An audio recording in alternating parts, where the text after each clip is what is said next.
Okay, hi, Christina and Samantha, and hello, everyone. Welcome to week 3. Before I hit the recording, we were just talking about heavy thinking and heady thinking, which thinking that's expansive. We're obviously moving off of a week where we looked at what is work for, what is life for, small questions about the purpose of everything and where we fit in it. I still, one of the big impetuses for the Wisdom Workshop is that I believe there's a big value in thinking about these big questions, particularly in conversations with other people, because it has the power to elicit and bring things up.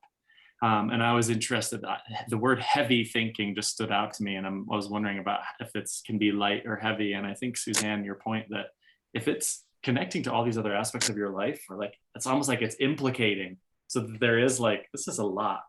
And that potentially, working with play or other ways of integrating this thinking is kind of where I want to go today and explore other ways of knowing. So I think our educational system is really big on the heady facts, figures, ideas, and how we can integrate them. And that's clutch and crucial. I want to step more this week into kind of intuitive knowing, spiritual knowing. I have a problem with the term spiritual, just because it's almost implied that that's separate from matter. So we have a division between matter and spirit that I don't really appreciate on philosophical grounds. I think matter is spiritual and vice versa. Anyway, it's a side point. When we're looking this week, this is probably maybe my favorite week in terms of the content, at least in how it's increasingly applicable. And it seems like every week we do this, every time I teach this course, this week pops out for me and for other people, as we're working with the idea of wayfinding. And wayfinding is the ancient art of figuring out where you're going when you don't know where you're going. So we're kind of like charting our course, using our compass and our dashboards to figure out where we might be going and how we might be getting there. So it's kind of, this is like a great, if we don't know where we're going, or we have an idea where we're going, but we don't know how to get there, this is the week that we kind of engage our intuitive intelligence, Samantha, to really kind of be there. So what the key ideas that we're going to be working with here are attention, and like how we use our attention and how we can tune up our attention to pay attention to what matters to us. So there's this interesting overlap between intention and attention, where we're like, what are we choosing to pay attention to? And that's what I want us to play with this week, around where, what's popping out as being surprising or interesting. Where do we see ourselves going? And really integrating some of this heady idea. This is what work is for. This is what life is for. This is the cosmic new earth that we're manifesting, or however we want to look at this. And think about like where we are, what's popping out to us on partially I'm going to call it a faith, that things that are happening to us for a reason, or that we're here. There's things that are occurring that are important for us to pay attention to. So I do want to kind of start us off with writing, and then use our writing to then have just a larger discussion about reflecting on the last week and where we're going in the next. And the writing prompt is really kind of twofold. And it's a variation of, I think, the best prompt that's coming up this next week. And that is, where are we now? I want to leave this as open as possible. And what is surprising, or what stands out? What experiences, meetings, events, occurrences stand out as being surprising or interesting? Question mark.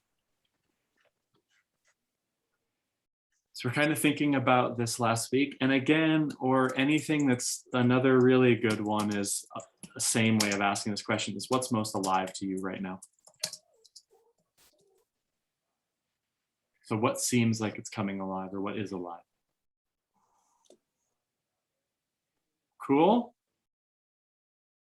So we're entering into wayfinding with synchronicity. It's the other if none of those prompts are working, the one in the kind of in the background that I do want to discuss is, do you believe in synchronicity? Another word for this would be serendipity. Is this something you believe in? Do you have experience with it? Cool. I think that gives us a good menu of things to write with. Whatever order you want to take this. Where are we now? What's coming up and what's alive for us? Is anything standing out as being significant or interesting to us? And do you believe in synchronicity, serendipity? What's coming up for us? And let's go for about 13 minutes. Actually, let's go 15 minutes. We'll go to 12:27. That's what I was planning on originally.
Okay. Sorry to interrupt those of us that are still writing. Where do we want to take this? How are we? Heavy. Back to heavy.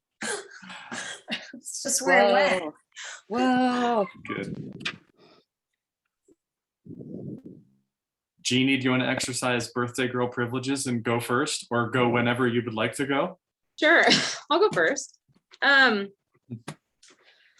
ended up sort of going into a space of writing about, I think it's probably related to the dashboard kind of concept. So my writing went from spaces that I think are sort of lacking, the love, the health, and just sort of writing about those things. It's funny, like, just, yeah, I don't know, just,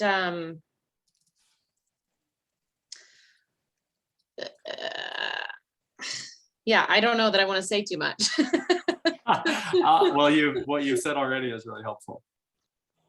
Yeah, I think just contemplating us, and I think too, because it is my birthday, thinking about like time a little bit and how like contemplating, sorry, sort of relationship stuff. Good. Just like relationship with my parents, relationship with past lovers, relationship, sorry. Good. Just, yeah, I think I'm just sort of aware of time, and not a really even a bad way, just a conscious feeling way, you know? And yeah, I literally wrote in here, I am interested in seeking somebody who is, I wrote fart safe love, like someone you can fart in front of. And I just haven't had that for a really long time.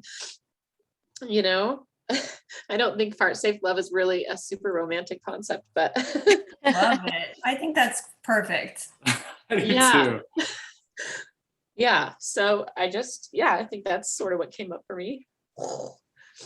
Well, okay. So heavy all around. Good. Yeah. I mean, I don't even really feel heavy about it. I just feel about it. Yeah. Aware about it. Just Yeah. around it. Yeah. And also, I swear to God, in the last 3 years, I've started crying just about everything way more than I ever did before, which I'm trying to get okay with, but it's weird. I think I just feel more feely about everything. Yeah. Oh. Well, and I think that has a lot to do with getting back in touch with our senses, like being aware of your body and your health level and your love levels and where they are at, and being honest with yourself about it. I mean, I remember I was in a relationship and I kept telling my friends, all he does is feed me food all the time, and I'm starving. I'm starving for like spiritual, like I just need more. I need more emotional connection from him. I feel hungry and I feel neglected in a way that he can't feed me. So it was like becoming aware of that, that kind of emotional need that I had that I hadn't admitted to myself up until then.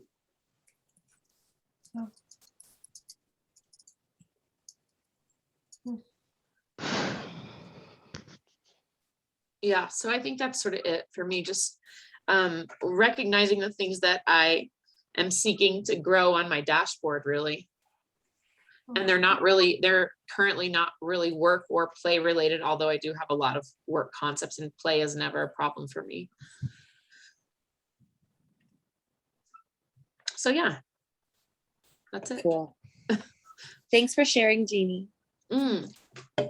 You're welcome.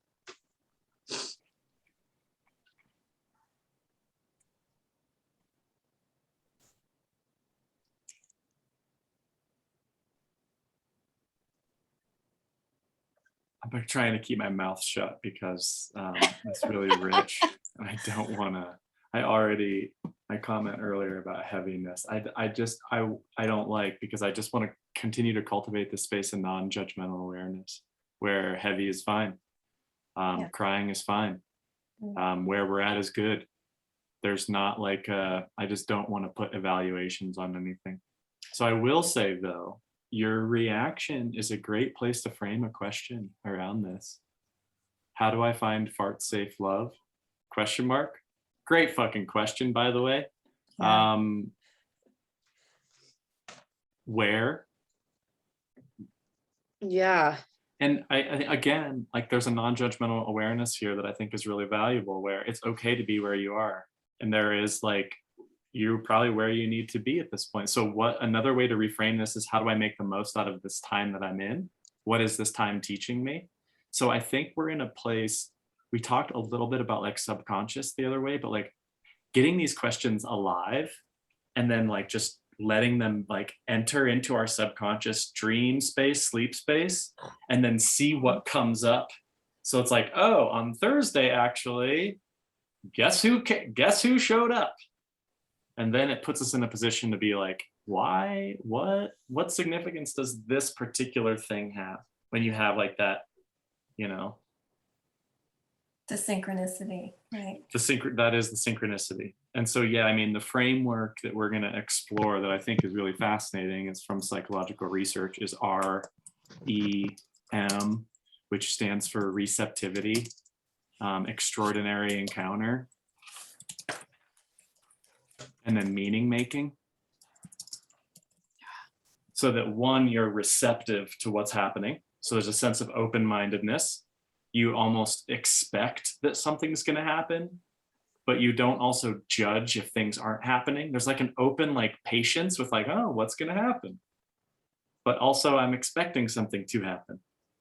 And then something pops up as being extraordinary. Oh my gosh. The first thing when I opened up Instagram was this thing. Or, oh my gosh, I got on the Clubhouse and this is what came up. This is what somebody said. And I got this sense like this is important. And then the third part of that is that you make meaning from it. So this is our prefrontal cortex assigning connections and being like, oh, this is important because. So what we're playing with this week is one, framing, why I wanted to go into this from Jeannie's share, is framing the questions that we might like want to, like we're seeding the questions. How does this look? How am I going to develop these areas of my dashboard? Or Nick from a previous one was like, how can those overlap? Like love and health. Is there a 2-for-1 here? Where I find like and you already have a lot of play, so maybe you find someone else that needs more play and you take them roller skating. Or something, you know what I mean? Like you kind of, how do I use my strengths to add to 2-for-1 on my dashboard is another, again, like a creative question that things might pop up to be like, oh.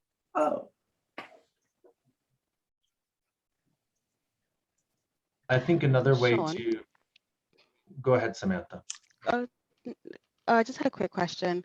Can I just get a reminder of synchronicity? Yes. Does that just mean like everything kind of flowing without you really influencing it? Is that? No, what it I means? think it can be that. In Or- the psychological science, it's just meaningful coincidences. So when two things happen at once, it is bandied about as being like, oh, everything is like synchronous, things moving together. We're looking for particular points that come out of our sea of experience that are meaningful or that stand out in some way. This also, like, serendipity is related to this. Okay. But it doesn't, synchronicity, I use synchronicity, or I'm moving more into that because sometimes it's not always positive. It's not like, oh, this is a happy occurrence, which serendipity implies like, oh, it's really happy. Synchronicity is more like, whoa, there's something here that's important that I don't necessarily, now I need to make meaning of it. Yeah, we even use that word in accounting.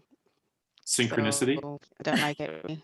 Oh, Well, people synchronize and I was just like, it's it's what comes in a very long sentence that means nothing. got so. it. So yeah, I mean, Okay. serendipity is great. I mean, honestly, I had this originally as serendipity, but the whole history of serendipity is actually a verb. It's something that you do. It's a mode of doing. It's So I thought it was really interesting. It's a skill, actually, is what we're going to explore. So you can get better at identifying serendipity. So if you want to use that to get out of the synchronicity word. And can you cultivate more serendipity? That's what the research says. Right. That there's a way of attending to our experience that helps you become a super encounterer. So you basically encounter serendipity, synchronicity wherever you go.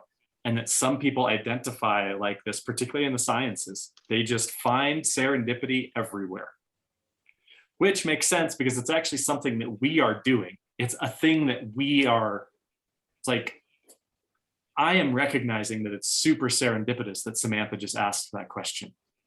Was it really? Or is it something, am I just thinking that? The point is, it is like I am making that connection. I'm finding that. So it is like a skill of attention. And I don't know what concordance is. Maybe that's something they have across the pond that we don't have here. Coincidence, maybe? It is like a coincidence. Moments. Yeah. Well, It's like I a was, coincidence. Moments of concordance is when, oh yeah, go ahead. I'm thinking about it from the book, The Culture Code. It's like, so is there probably a delay? No, go ahead, Samantha. Finish. No, it's okay. It's just Okay. you're both talking at the same time. Go ahead, Samantha. Finish it. All right. It's just moments of concordance is when those unspoken signs of belonging, of active listening to somebody, and you just connect. So I'm just trying to see if that, I guess it's different because that's probably moments in person with somebody else rather than this, which is supposed to be your kind of okay, I don't know. Don't know where I'm going with this. No, it's okay. well, I was gonna say, Samantha, I find that my life is like saturated with synchronicity. It's like my whole world. And every time I turn around, it's happening. So like, even for instance, the way I got into this class, I've known Jeanie off and on. We've been acquaintances, kind of butterflied into each other and then butterflied away for many years. And I really just coincidentally, I wrote a post for the first time in a long time, and I had set the intention that I wanted to start with some sort of writing course, but didn't know where that was going to come into my world and from what direction. And then out of the blue, I call them out of the blues too, where someone will reach out for the first time in a long time, and you're like, interesting. I was thinking about joining a writing course, but I didn't really know where to start. So the idea of Jeanie just reaching out and saying, hey, I think I have this perfect opportunity, like that is what I intended. And then it came to me from a synchronicity that I didn't do any effort. Like I did no efforting other than just being and having an intention. So that's kind of how I describe it. But you created kind of like you kind of made the choice of right. Okay, I understand. Yes. Wait, that's synchronicity. Oh, I can't say it. Serendipity. Yeah. Well, and also Okay. like Sean said, like you kind of release the in between, right? So like I set the intention to start writing again.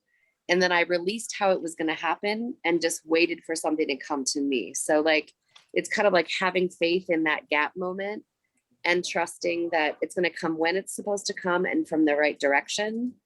And that's when you see the synchronicities happen that serve you. Like they serve you in ways, which is really magical. It's awesome. Right. Okay. I guess like when I made Sean do this at UK time, and Sean had to start a whole different group to accommodate the time difference. Which ended up, which was perfect for exactly what Jeanie. So it was that. And I think this connects to what I think Suzanne was saying, that there is a creative aspect of this. You are creating a certain kind of awareness or expectation, allowance that things, one, you said things are going to happen in their own time. So I'm not going to force it. I'm not going to be upset if nothing happens today because I don't know when it's going to happen. Two, though, I am paying attention to what goes on, and then I'm open to make those connections. The experiment on the table this week is it seems like when we start paying attention to the world in this way, more things happen. So Candace can say, I'm saturated in synchronicity. It happens to me all the time. Yeah, and why is that? Like, why when we are open, and I'll get to some of the writing that I did. It's all very much in line. But why is that? Why is it that when we're more open, opportunities present themselves? And is it a larger conversation about how closed most of us are, right? Like how closed and how stuck and how blocked most of us are. Why? Like, is it because we don't want new opportunities? Is it because we don't want things to rattle a little bit? Like we want everything to be exactly how it is, and we love the status quo. I don't know. Safety. It's a safety thing. Right? And that, because it's something that that I really struggle with, professionally, when people seem to be so closed that even when there's an amazing opportunity right in front of them, they're like, no, not interested, or whatever the reaction might be. So a way that I frame what it is that we're talking about, I think of the magic of the unexpected, right? What it is that we are opening ourselves up to, because I absolutely believe that synchronicity and serendipity are real. I do. I'm not someone that believes that oh, the universe is trying to communicate this to me. That's one way of framing it, but it's more about if you're looking at yourself as the universe, then I can buy into that, because I believe that we make our reality what we want to make of it. And it's hard sometimes when we are stuck. Because I believe that when this is me reading what I wrote, when we are closed, we miss opportunity. When we are stationary, we miss opportunity. When we aren't listening or paying attention, we miss opportunity. And I added one: when we don't take that person roller skating, we are missing opportunity. And it goes back to like what I said is like, why is it that we collectively seem, because maybe it's not true, why do we collectively seem to be so closed to the opportunities? And I just feel like that we are, which is, one of the reasons why I'm drawn to, leadership development, civic engagement, and, in this larger body of work, because I do believe that it opens people up to making sure they're listening and paying attention for the magic of the unexpected. But man, it usually takes a lot of, shaking and jostling in order to get people to, wake up a bit. And I know for me, just experientially, when you said the words leadership development, I was like, bing, bing, bing, bing, bing. So it's this kind of like, and I don't know, I want to keep that question live, but just like my experience of you saying those two words together is important for me. I don't know why, but it's huge. So like for my personal, anyway, that's maybe. You mean for your own leadership development? Like what? I don't know. Is it? I don't know. It just seemed like of everything he said, that to me was like, whoa, there's something there. And it's like this fine-tuned, maybe I don't want to toot my own horn, a fine-tuned attention, like note-taking, where I'm like taking notes, but that piece that he said really stands out to me. Maybe because in 15 years, I'm going to be a leadership development coach, and I don't know that yet. Maybe because there's something there in a conversation I want to have with Kyle later on this week that will elicit something that I can't see. I just wanted to give as an example, like in real time, of me doing this practice of being like, okay, there's all this information that Kyle just said. I could have attached meaning to any piece of it as being super important. For some reason, those two words, leadership development, popped out at me in my notes and in my experience as an extraordinary encounter. And now I'm like, well, what do I do with that? I don't know. I'm going to make a note of it in my fucking notebook, though, that's for sure.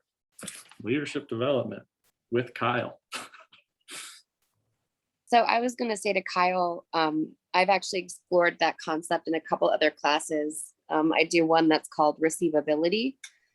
And it's kind of taking away the goal from goal focused training to being able to receive your goals in whatever way that they come. And one of the things she teaches the most is that we have judgments on what comes into our life. And that's what keeps us blocked, because we either have a judge of the way that it came to us, or we have a judgment or something, especially something bad. If someone dies in your life and that's a hard lesson, we make a judgment on that lesson and go, how could I have possibly brought that into my consciousness? It's bad. I don't want that. I don't want to be fired. I don't want to lose a loved one. So when we make a judgment, we block ourselves off because we're afraid of what we're going to receive, and we're afraid we're not going to be able to accept it the way it comes, I think, is the biggest block. Huh. Can you give me an example of that, Candace? This is something that rang true for me, and I'm not sure why. Actually, yeah. I was Yeah. going to say I have the perfect example for you. So several months ago, I had kind of decided I was ready to deal with my debt and kind of focus on financial freedom for me. And that's been my goal. And I just kind of set the intention. And I didn't really know how it was going to happen, but I hired a financial advisor, a friend through a group, actually through that same course, who helps with that kind of thing. And then I had a flood in the house that I rent, which is a bummer because it destroyed some of my things. And then I had to move out of my rent controlled, amazing, cute little bungalow in Old Town. And I've been out for almost 7 months. But that means I wasn't paying rent for 7 months, and my insurance has been paying me to be displaced for 7 months. So all of that money went towards all of my debt, and it's almost gone. Like, it's almost completely eradicated. And that came in a way that wasn't really fun for me because I've been displaced, almost homeless. Right. But I asked for financial freedom and I didn't care how it came. And voila, that's how it manifested. So being open to however that's going to happen, I'm going to do some inspired action, which is going to hire a financial planner who's going to increase my awareness. And then all of a sudden, here I am with this synchronistic opportunity that fell in my lap almost immediately after I set the intention, which is amazing. Wow. So that's kind of a good example. If I had a judgment, then I wouldn't be able to see kind of the magic of that synchronicity happening and kind of working for me, you know? Right. Wow. That's really cool. Thank you. And your move, Suzanne, exactly what you just did is exactly like the creation of more of that for yourself. Like, you were like, that's important. What is that? I'm in a place where I can ask that question. So there's an attention and engagement. So bravo, Suzanne. Mhm. Yeah. The other interesting thing I want to tie in is this is consciously where I'm really proud of this course design and geek out about it, is that the original week is on cultivating that non-reactive awareness, right? So ideally, we just for a little bit of time a day develop non-reactive awareness, where we're just okay with what happens. We don't judge it as good or bad, which creates the space for us to bring that attention, that mode of being, to other aspects of our life. Then in week 2, we begin to think about, well, actually, where am I going? What is that? Because sometimes what we think we're working on is not really what we're working on. And now we're in a place where we can use that attention and that framework of what matters to us, where we're going, and begin to get expect to be surprised or interested in how these things play out. Partially for me, because that's the most fun, or interesting, curious, mysterious. And Kyle, I'm not sure. I mean, your question is still alive. I think fear and judgment are 2 really big ones that come up. Anyway, yes, Samantha. Is that a Samantha inhale I heard? I forgot. We're not on Clubhouse. You can see me. So, so when I react. I was just thinking it's quite crazy how what has been said so far is in line with what I wrote.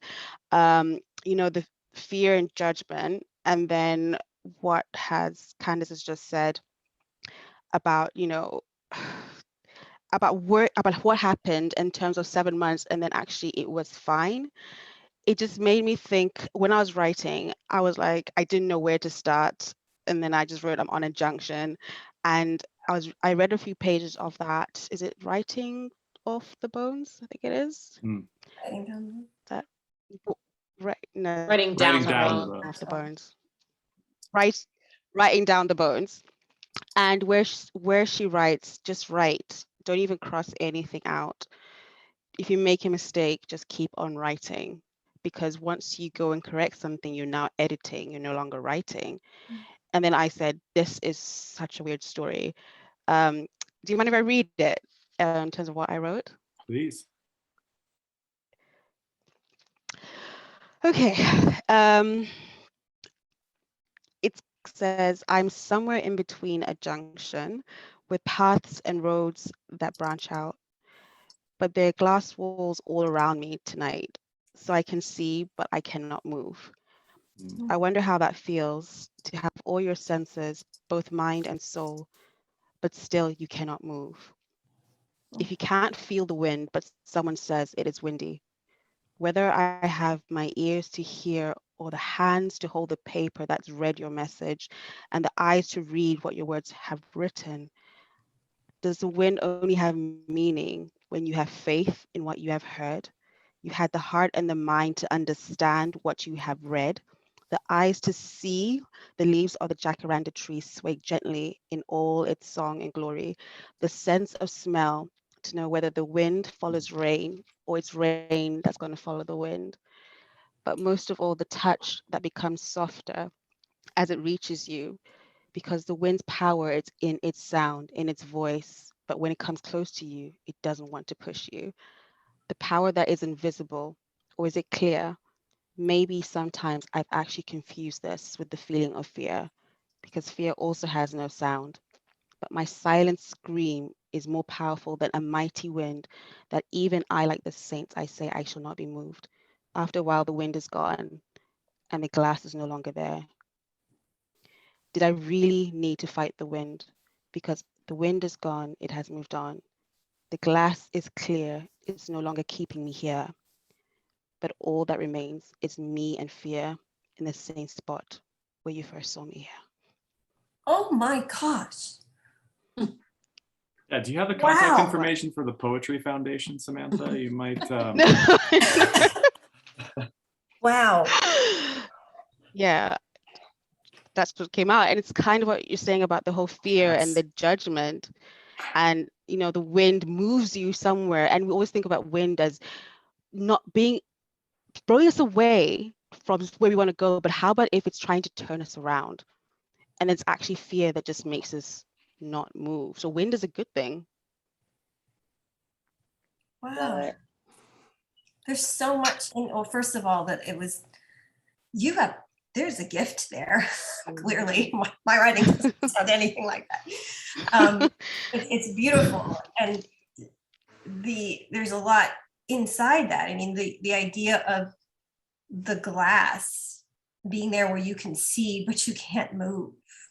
Like, where did that come from? I have no idea, but I just felt as if, in a way, I was stuck. It took a while for me to start writing, because I also read the part where it said, make sure you write in your favorite notebook and favorite pen. And for somehow I misplaced my favorite pen, so I couldn't start. And I just said, that's my perfectionism. I can't start until it's going to be a perfect start. And then I noticed that I just grabbed a pen. It always has to be blue to write with. And then it just said, I'm now stuck. So I just wrote basically how I was feeling. It's like, I have everything I need, but I'm still stuck. And it's like, if you can't feel the wind, if you can't see it, if you can't smell it and taste it, but you understand it's there, is that thing really there if you have not actually experienced it? That's kind of just. I have everything I need, but I still feel stuck. Jeez. Wow. And I mean, to be noticed, like you said, Samantha, this is where I think this is a mysterious phenomenon. I don't think that it's just that we're imposing this making sense of what's going on.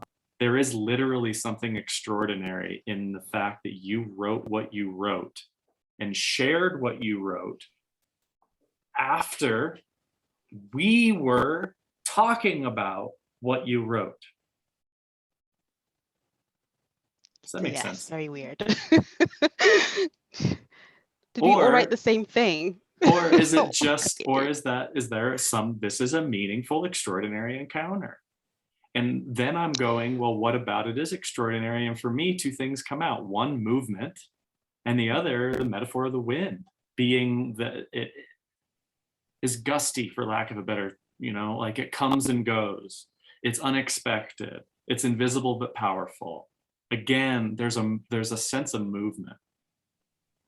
I also wonder too, when we start playing with time horizons on this, it gets to be really interesting. So yes, Samantha's stuck right here and she isn't going anywhere.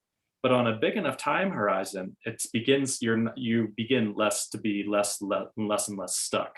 And it becomes less and less important that you figure it out right now. You're more okay with it being uncertain because you have the time, and you have the time to be like, where is this? Long enough, wide enough time horizon. I kind of too, Sean, wanted to bring in the word play and playful. Yes, great. Because I love when Samantha laughs. She has like my favorite laugh I've ever heard in my life. But never stop sometimes. when you kind of see these, when you kind of go, whoa, like I already wrote about that, and that's what we're talking about.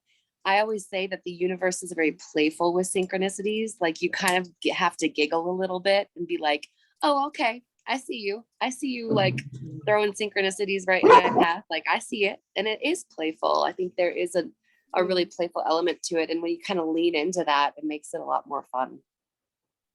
And just the surprise, honestly, of the way you wrote it, right? And the beauty and the almost musicality of what you wrote there, and the fact that it was exactly all of the stuff I was writing that didn't sound at all like that, but the essence of it was exactly that. So it was this just wonderful surprise, in addition to that experiencing of the words and the flow. Definitely play in my mind. Yeah. I think it's so weird because I kind of missed what Jeanie said, but then I caught the end of the emotional part, and then I felt it. I don't know whether it's because I was also almost cried as I was writing this as well. And then I'm in a way, I'm kind of glad I missed it, Jeanie, because I was about to go off and I was like, what is happening? So I just sort of sensed, I was like, oh, I think everyone's kind of gone really deep. I just felt it, even though I didn't hear what Jeanie said. Yeah, I think that's in some ways really great. I'm crying really in some ways about nothingness. I wasn't even really feeling heavy, not nothingness, but just saying that I am in a very feeling space. But I love that. I love that you, I mean, you can go back and listen to it. So it wasn't super profound, but it's interesting that everything happened as it did in the moment that it did, that you missed it.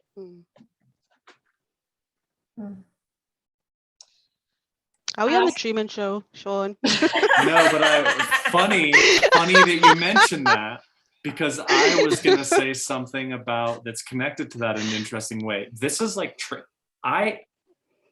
you're paying to be part of this group that I've constructed that's like a synchronicity accelerator. Like these things happen in the last 1 hour.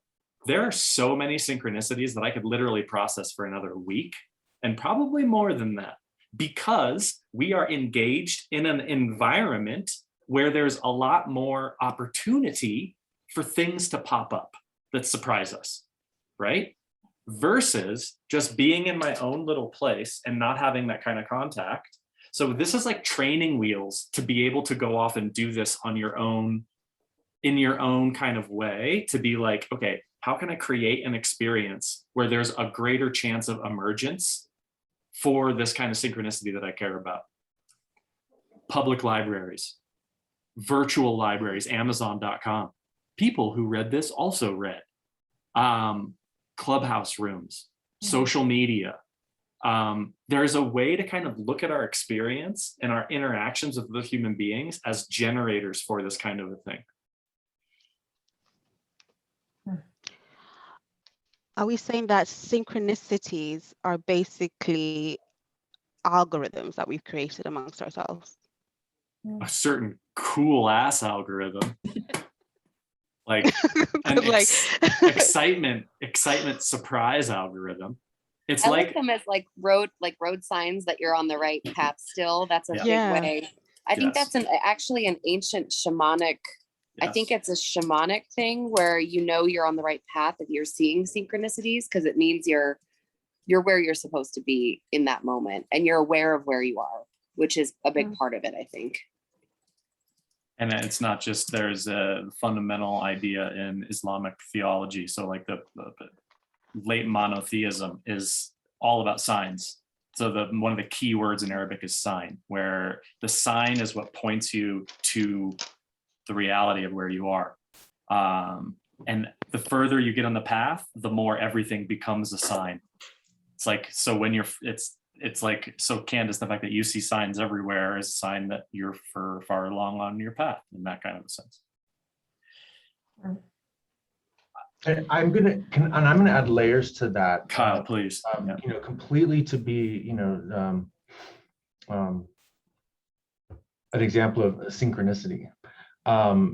You know, the further I'm going to continue to focus on that human to human connection, right? Like who is it that you're going to take roller skating? And, you know, the further you are on your path, the more opportunities you have to open yourself up to others who are also open. And, you know, that, you know, going back to the whole leadership concept, even though I think that the term leadership development, it gets in our way more than it should. It's a young field. It's still a very young field of study. But, you know, an offshoot in leadership development is the concept of collaborative leadership, where Candace, that's very much in line to what you were saying, is like, you know, you kind of have, like, yes, you have an overarching goal, but you don't exactly know how it is that you're going to get there. And that's why it's so important then to open yourself up to all the different possibilities, and, you know, open yourself up to all the different people that you can involve in achieving your goal. And that's, you know, the whole concept of, you know, not to oversimplify it, but, you know, that's the whole concept of collaborative leadership. I personally do think that, you know, the fact that we all have our ideas, we think we're right, we have no room to listen to other perspectives and to listen to other people's versions of their truths, is something that ultimately gets in our way. Yes. You know, when we come to the table with everything fully, you know, fleshed out and fully formed, we're probably not going to be successful. And, you know, I guess I'm kind of answering my own question. That's perhaps one of the reasons why we're so closed off, is that we're right. It's our way, you know, and everyone else has no stake, you know, has no claim to, you know, think that they're right as well. I'm rambling at this point, but I'm just going to keep thinking about this just in relation to, you know, collaborative leadership and or the need for constant roller skating dates. Maybe Kyle, you can find my fart safe love while you invite him on 1,000,000 roller skating dates with me. Yeah, okay. I just keep picturing people roller skating farting now. So. Yeah. Ladies and gentlemen, we have arrived. We'll see you next week. I think we've gotten the point of where we're going. You know, and again, tie in with hubris, ancient, like the Greek worldview. It is our intellectual hubris, the sense that we know what's going on, that is the dominant, that is our downfall. In that a lot of their art repeats this theme over and over again, that the more humble we can be before, like, right, the Greeks' picture of the gods are like, it's this wild thing going on. And when we're humble before that, the more, it's like the antidote to being, figuring like we have things figured out. Is there a limit to that though? Because yes. I feel a lot of where I have been recently is just this incredible sense that I really don't know anything. Great. And right.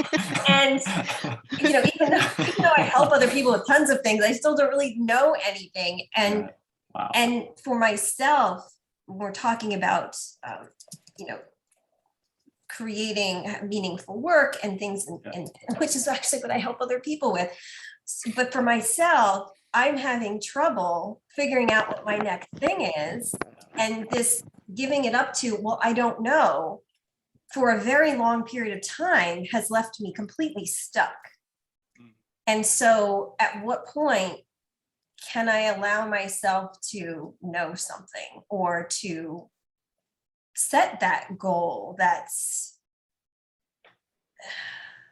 I can say, hey, this is what I want to do next, and have some certainty in that, when I'm just in the state of, well, I don't really know. I don't know if what I'm thinking about is just something safe that came up that's an idea or something I have done, a version of something I have done before, and it just feels safe and that's why it feels good to me, or that's why it's popping in my head. Or is it something, wow, I should really be considering because, you know, I had stopped myself from doing it, but I don't know. I don't know how to make that decision for myself currently. So that's making me a little. The amount of synchronicities here, I'm just binging. It's like ping pong over here in my world. It's just, I'm so freaked out because crazy. I wrote about, It's a good group. It's a good group. My morning pages, I think it was 4 days ago, was about humility and me exploring that. And when am I being too humble? When do I need to add more into my life? And then when I finished A New Earth, that's one of the last things that Eckhart Tolle says is the meek will inherit the planet. And by meek, he means humble. And then in that same Hopi prayer, at the very end, it says, like, we are the ones we've been waiting for. Like, we are the humble that will inherit the earth. And so just my mind is just blown all over the place. Wow. That's crazy. Oh my gosh, something's also gone off in my mind. Anybody who's got some answers or ideas, I'm really open to them. Holy moly. Well, and I think another thing regarding what you were saying, Samantha, too, is Suzanne, is I think the hardest thing about intuitive intelligence and about trusting our guts and our internal compass is that we don't often get any validation. So the reason that we have to ask others for what should I be doing? Who's going to praise me for my compliments or accomplishments? Like, who's going to recognize my synchronicities? We don't have like a source for validation, and we don't feel empowered enough to validate our own path and our own answers to our own questions. So that's why I feel like we don't trust our guts to tell us what to do and where to go all the time, even though we should be. And we kind of secretly know. But I there's don't no secretly validation. know. I really don't secretly know. I don't know what I don't know what I want. I think there is a sense for me because I've studied so many different paths to meaningful work and all of this. It's just so, like, when I work with somebody, it usually something will come up intuitively for me to know which direction to take them down. So I filter out a lot of that stuff. But for me, I have the expanse of it. And I know all the different ways I can go about getting to what I want. But I can't narrow it. And so I also just have a ridiculous amount of interests. So yeah. I was also just talking to my dad about this the other day. We had some quote unquote windshield time in the car. And I was telling him about the enormous pressure of having no pressure in my life. I literally have no children. I have no one relying on me. And it's like paralysis by analysis, but to that next level where, like you said, I know how to help everybody else. Why in the hell can I not get my plane off the ground? Yeah. And it's just paralyzing. It's debilitating. It is. And I'm in the same position.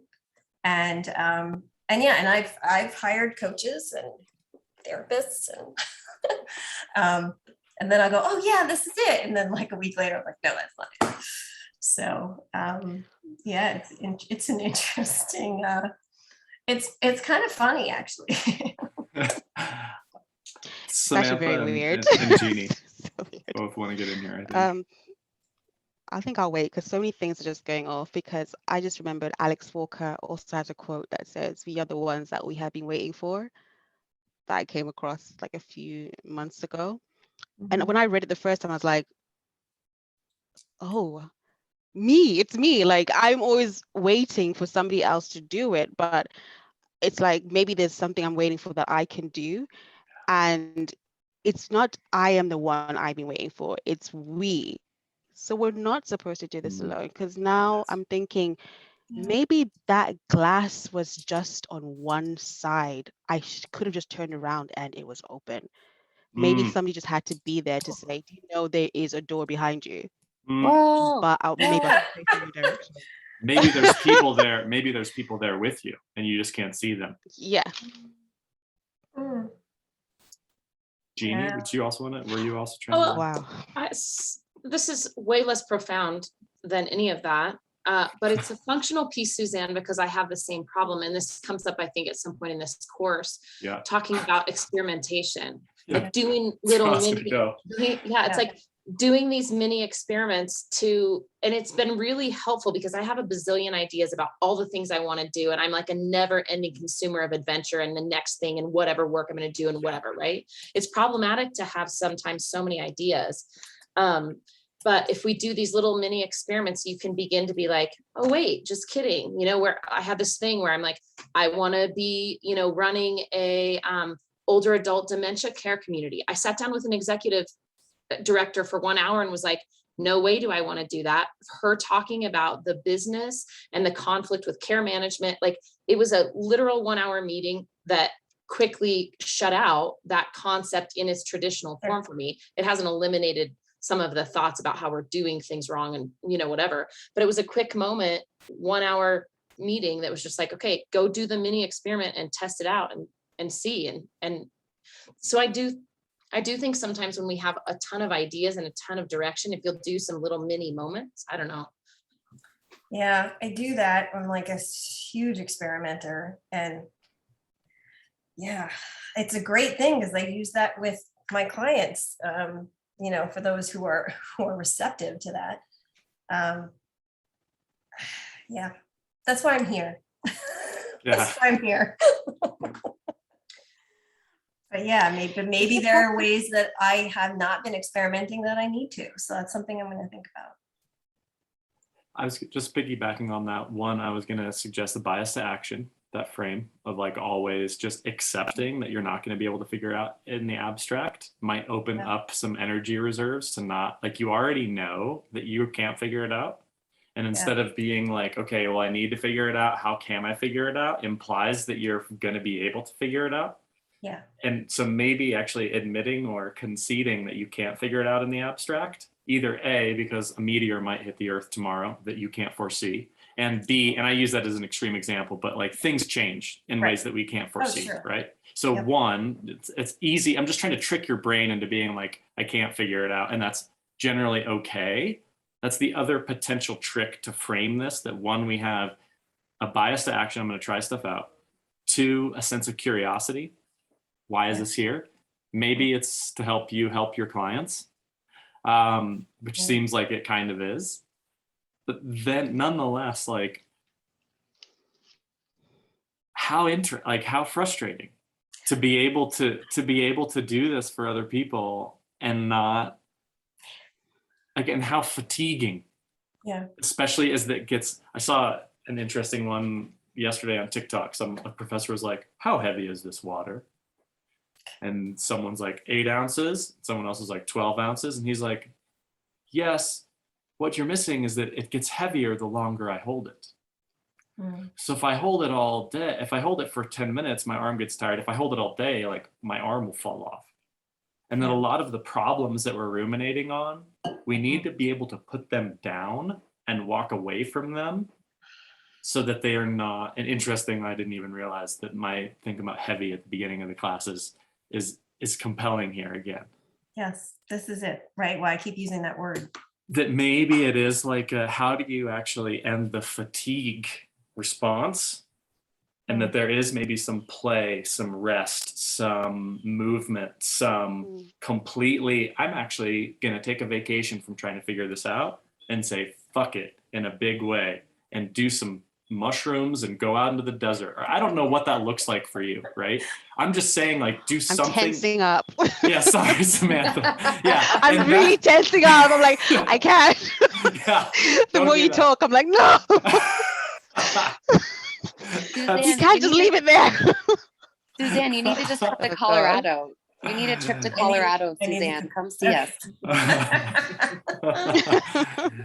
Yeah, no, I mean, I think I did make my point though, that it's not just experimenting with trying to figure it out, which was exactly what I was going to say and that is what we're doing in week 4 and week 5. So you are anticipating where we're going.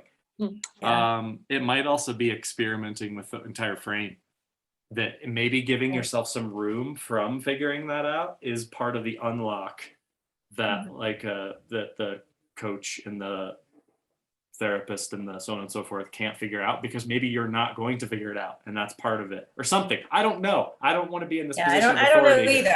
I have to figure something out, because like just practical matters, I have to have an income. So I have to focus on something. I have to pick something. So, and I had like a little bit of a financial cushion, so I was able to not think about it Great. for a while. Great. And now that's gone. So we're now, I'm like, okay, that didn't work either. It was a nice Right. rest. It was a good rest. I have to say, it was a good rest. I just had this, sorry, Suzanne, it just made me think of this. I ran into this person recently who said, whatever you choose doesn't have to be forever, right? And we've had this discussion before. And like, we have such, you may feel also the burden of like, whatever this big thing I'm choosing, it's gonna be it. I have to do this, you know what I mean? Like, and that was a statement of burden lift for me. Like, you don't have to do this forever. Whatever your next thing is, doesn't have to be forever. Yeah. Yeah, that was very much kind of in line with that. When was that? 2014. I was my income was tied to a grant that expired, and I got a job, an interim job, working on a food truck.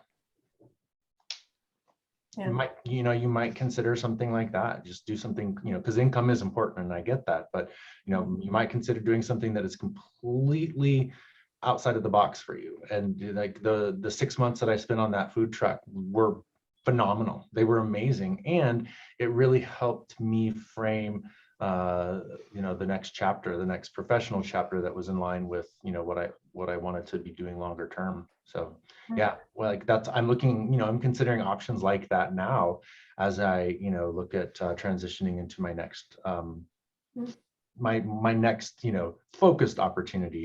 And yeah, I mean, I think that I've got a new career working at a roller skating rink. Love it. Fart safe matchmaker. Right. My Like first maybe it's a job combination was of at dating Rollerland. service. My first job was at Rollerland, the roller skating rink. It's the most fun ever. That's funny.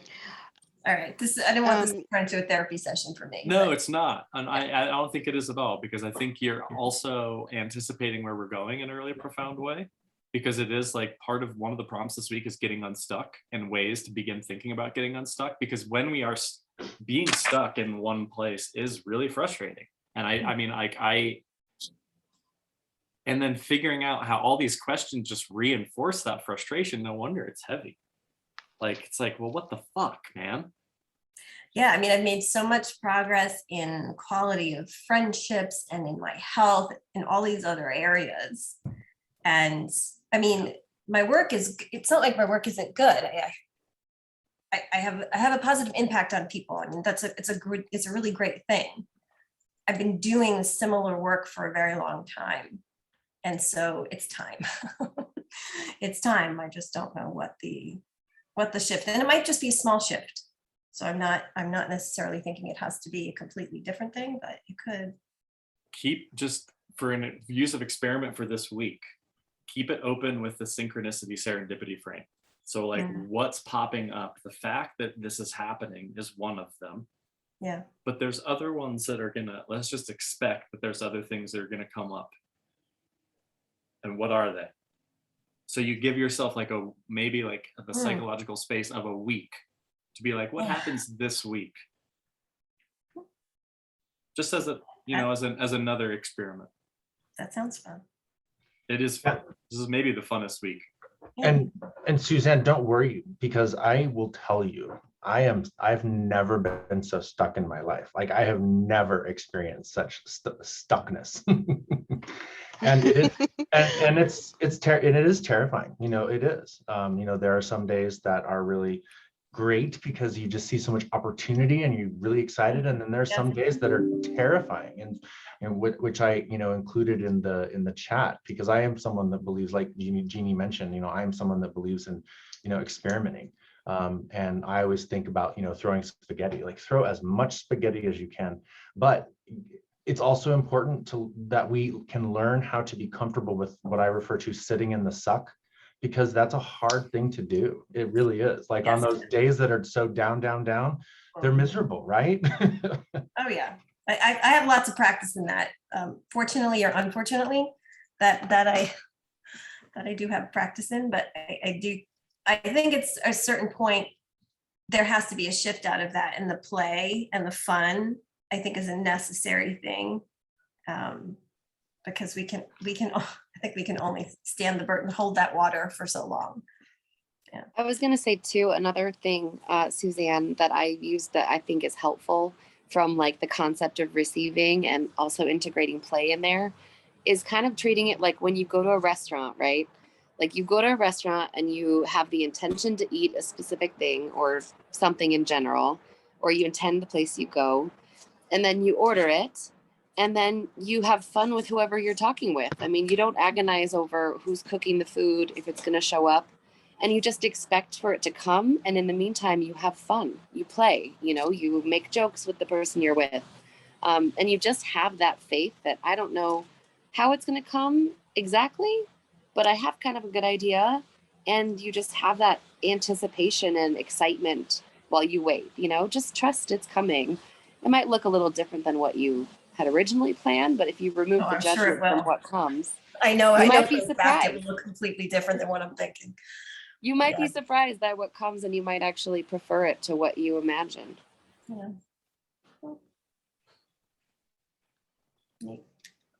Samantha, I feel like you had things to say. I know. I feel like I want to apologize for Samantha for saying what I like when I felt so much like. I'm sorry.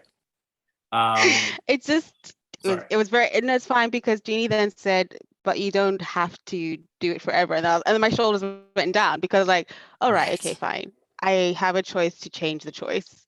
That wasn't a choice because I couldn't figure it out, because I almost said please add a qualifier after I can't figure it out today, which means that it's just for now, but then but I don't need to have that today, and that is why I'm stuck.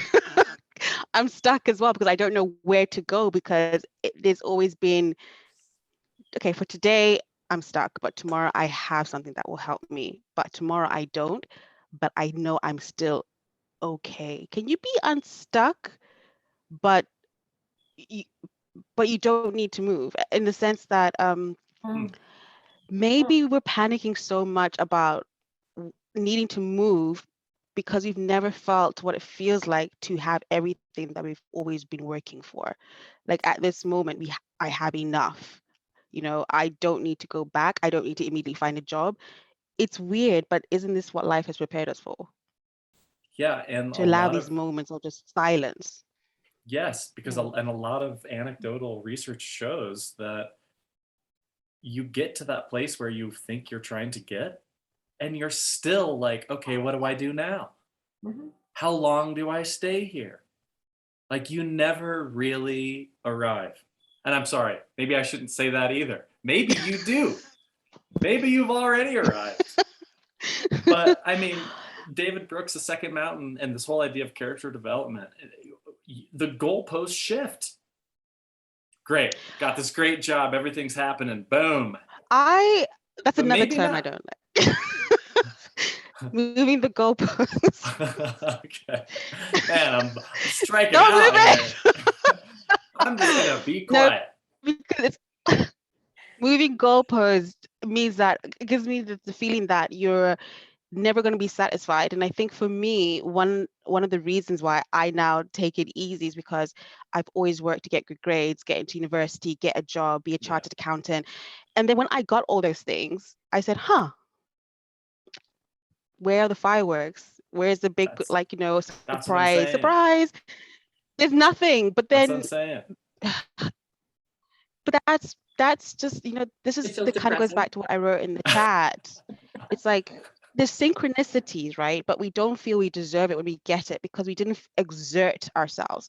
But then I have exerted myself to get to where I am, but I still don't feel as if I really have it. And it's like, how do I get to a point where I just say, now it's fine and you can do that tomorrow?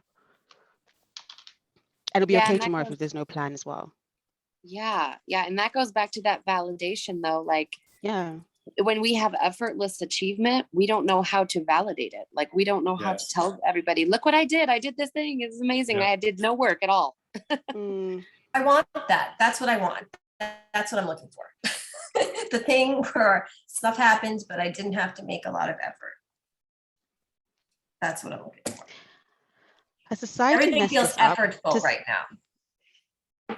It's good. So that I would frame that as a question, Yeah. Suzanne. Yeah. Look at that in the question for your That's subconscious for the next week. beautiful. How Yeah. can I set up the environment, or how can I set up the environment for this to happen? What would this look like? Another way of asking this, what would this look like if it was easy on me? So how could I do this in a way that's easier? Maybe not easy, but easier. Or full on, let's go full blown easy. What does this look like if it's completely effortless? How do I set up, where do I meet the universe halfway? My God, I can't believe I said that phrase. Where do I like, It sounds spiritual, Sean. yeah, I know. It's like, it sounds pretty new agey. Where do I meet the universe halfway? Or where do I meet this emerging life that's coming? Hmm. Because I do think that's those are the kinds of questions. And I also think the other thing, something Joan Ball said in a Wayfinding club that still stuck with me, that when we have a really worthy goal, like when we're going someplace that is really going to make a difference, signs and synchronicities happen. So like if you want to do this thing because you really want to, you might play with the motivation of like why you want that. To help others, to do better in this, to do this other thing. Like why your why might be worth playing with as well. To prime your subconscious in different ways. Does that make sense? Yeah, it does. It does. And it's possible that I have the answer. It is possible that I have the answers and I'm just overcomplicating, like Candace mentioned earlier. I don't have all of these other things pulling at me, so I have tons of time to just think. And Yeah. I might just be overcomplicating it.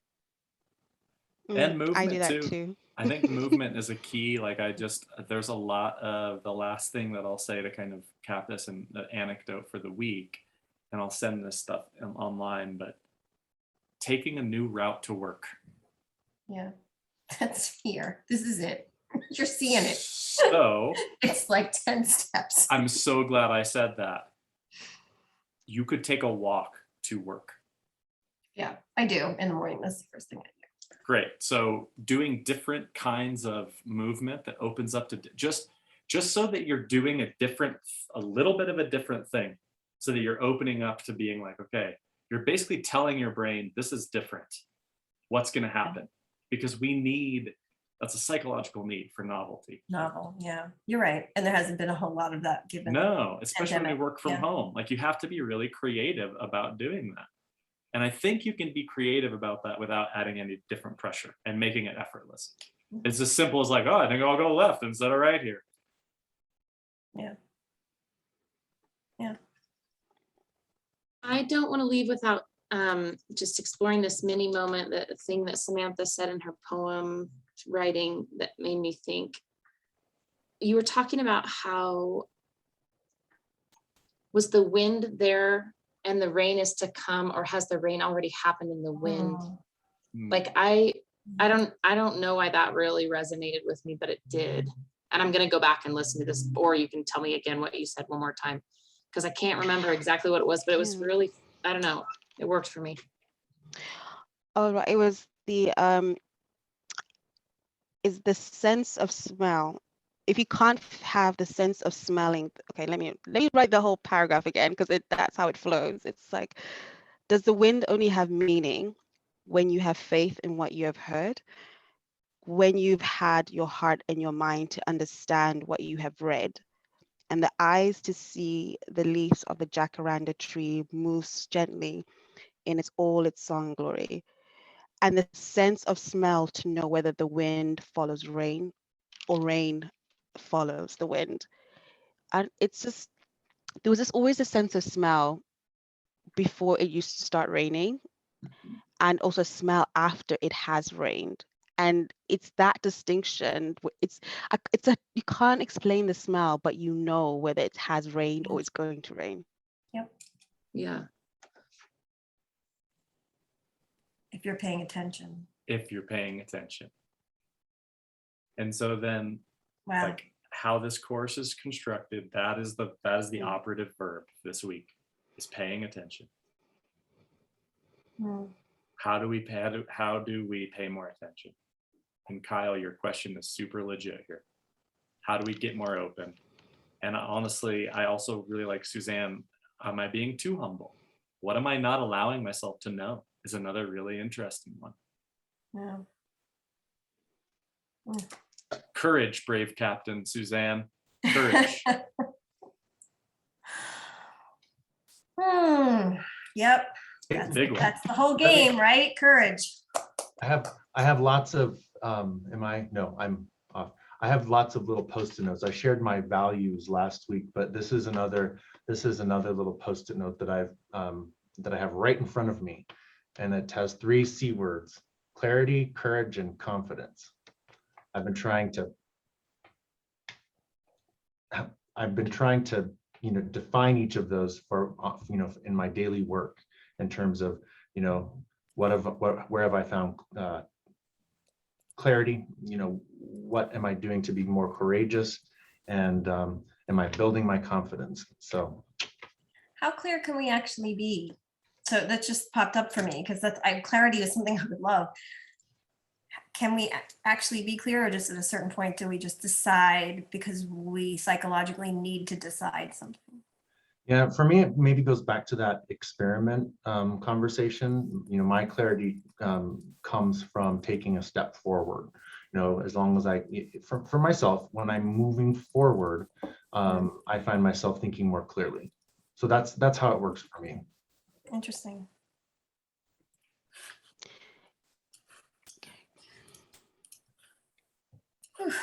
Yeah. Well, that was amazing. That was a good session. It's good. A lot of synchronicity and serendipity. It'll be interesting to hear how this plays out for Christina and Leslie. Yeah. Yes. I was going to say, before we go, if you don't mind, Sean, I didn't really share much about what I wrote, and I'm not going to bore you because it was mostly just synchronicities coming out the wazoo that are really only validated by me anyway. So, but I had so much fun with the good life gauges. I had a blast with that. Great. And I had like the 5 different things, like personal, financial, spiritual, physical, and professional. And then kind of my gauge, like my quantifier. I'm not really like a 1 through 10 kind of person, but I actually split them up into the 3 modalities from A New Earth. And those were acceptance, joy, and enthusiasm. So saying kind of, in each of these areas of my life, am I just in acceptance, or am I joyful, or can I be enthusiastic about them? And kind of treating that as my wellness gauges, I thought was really awesome. And then last week we had talked about not being factories, but being gardens. And so I kind of spun off into like growing the good life. And I created like more of like a map of my garden, which is like love, community, health, art, freedom, joy, laughter. And then just kind of thinking, how am I going to water the garden? Where do I need to weed the garden and take out negative thoughts and beliefs? And so just kind of treating it as a garden and growing, and kind of going at it that way, which was playful for me. And I had a fun time drawing it out. And yeah, so I thought that was fun. Thank you for that kind of invitation to do that. I really enjoyed it. Yeah. I love the this gardens. class. Me too. Yay. So much better than school. Yeah. God, yes. And I loved school, but this is much better. Me too, and I agree. I don't like school anymore. It was all a lie. No, you don't have to answer every question. There's no right answer. how much better would our lives have been if being told, just answer what you can, it's fine. We'll be such better humans. We'd really Yeah. be better humans. Without grades, we would have been much better. Yes. And I Without mean, cheating and everything. yes. And without external standards of validation that we had learned to accept, and with more creativity around what it looks like to learn on our own terms and who we want to be spending time with and what we can learn from them. Like actually how human beings actually learn, pre-industrial educational model to get as many students through as quickly as possible with as least of a headache for the administrators of getting paid the most in the system. Beside the point, I don't want to go on a rampage about the traditional educational system. I do want to just last say that this growing metaphor really applies to mental health as well. So when you think about actually like what kinds of plants do I want to cultivate in my garden of my consciousness, and where do I need to weed? And that weeding is like a consistent, just recognizing and refocusing attention is how you weed in your mind. So it's like, oh, I'm noticing this thing is arising.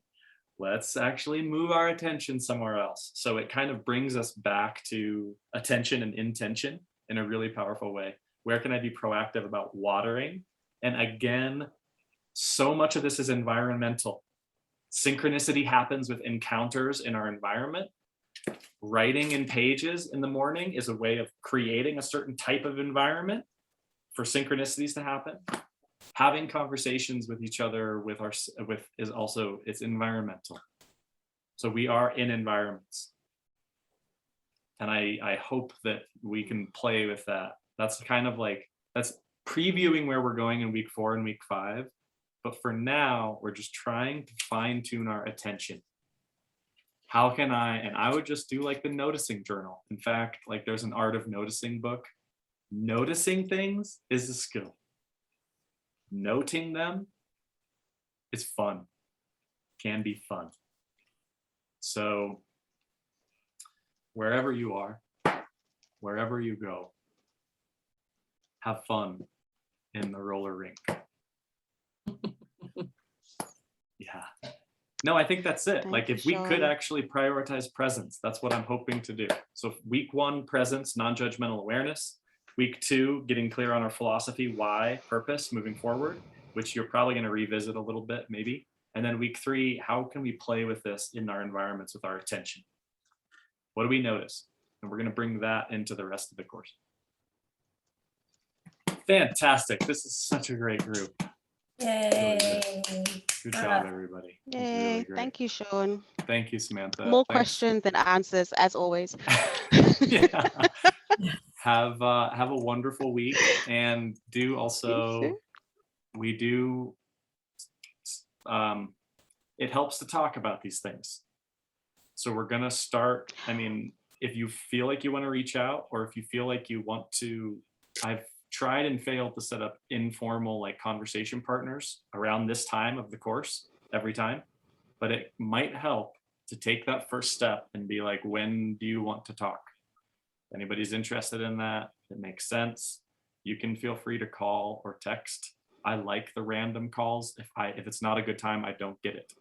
So if you don't want to sign up if you don't want to make a formal meeting with me, if it's a good time for you to chat, just feel free to call.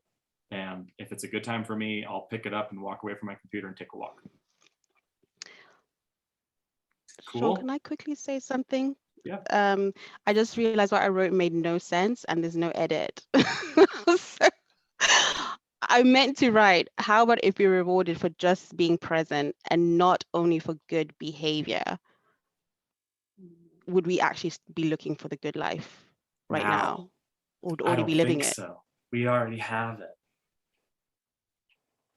Maybe, I don't know. Maybe though, once you have it, you just keep on growing it and you realize that it's about projects and people and purpose. So you look for opportunities to create more connections and deepen our sense of purpose.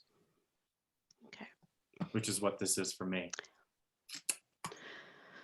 Okay. Gotta cultivate the garden. Gotta cultivate the garden. You can't just plant it. So that's right. You gotta water that shit. I mean, those nourishing flowers. This was amazing, guys.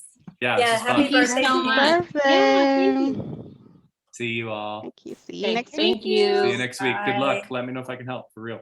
Okay.